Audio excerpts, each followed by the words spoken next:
অন্তর্বর্তী সরকারের সময়ে বেড়ে যাওয়া চাঁদাবাজির লাগাম এখনো টেনে ধরা হয়নি বলে অভিযোগ করেছে ঢাকা চেম্বার অব কমার্স। দুপুরে সংবাদ সম্মেলনে সংগঠনটির সভাপতি তাসকিন আহমেদ বলেন, এই অবস্থা চলতে থাকলে ব্যবসা প্রতিষ্ঠান বন্ধ করে দেওয়া হবে।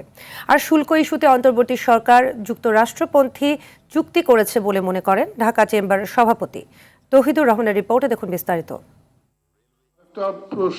বিদ্যমান অর্থনৈতিক পরিস্থিতি মোকাবেলায় নবগঠিত সরকারের কাছে ডিসিসিআইয়ের প্রত্যাশা শীর্ষক সংবাদ সম্মেলন করে Dhaka chamber of commerce and industries. Bank সুধার ভঙ্গুর আইনশৃঙ্খলা পরিস্থিতি ও চাঁদাবাজি, জ্বালানির অনিশ্চয়তা এবং রাজস্ব ব্যবস্থাপনায় সমন্বয়হীনতার কথা তুলে ধরেন চেম্বার সভাপতি তাসকিন আহমেদ। অনেক সচল ভালো ব্যবসায়ীরাও কিন্তু নন পারফর্মিং এবং যেটা আমরা ক্লাসিফিকেশন যেটা বলি সেটার মধ্যে পড়ে গেছে।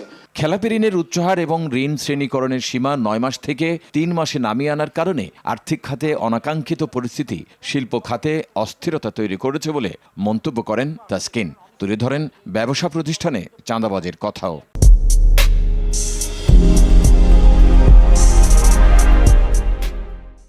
যখনই যেই সরকার আসে তখনই বলে আমরা সরকারি দলের লোক, আমাদেরকে এই চাঁদা দিতে হবে, আমাদের এই অনুষ্ঠান আছে পাড়ার, এই চাঁদা দিতে হবে, আমরা স্বাধীনতা দিবস অর্জন করব, আমাদেরকে চাঁদা দিতে হবে। ফ্যাক্টরি থেকে ট্রাক বেরোতে হলে আবার ঢুকতে হলেও কিন্তু একটা চাঁদা দিতে হয়। এটা ওই এলাকার কারা চাঁদাবাজে আসে এটা ওই সরকারকে নির্ণয় করতে হবে। যুক্তরাষ্ট্র বাংলাদেশের দ্বিপাক্ষিক চুক্তির সমালোচনা করে দেশের স্বার্থে চুক্তির শর্তগুলোর সংশোধনের দাবি জানান তিনি।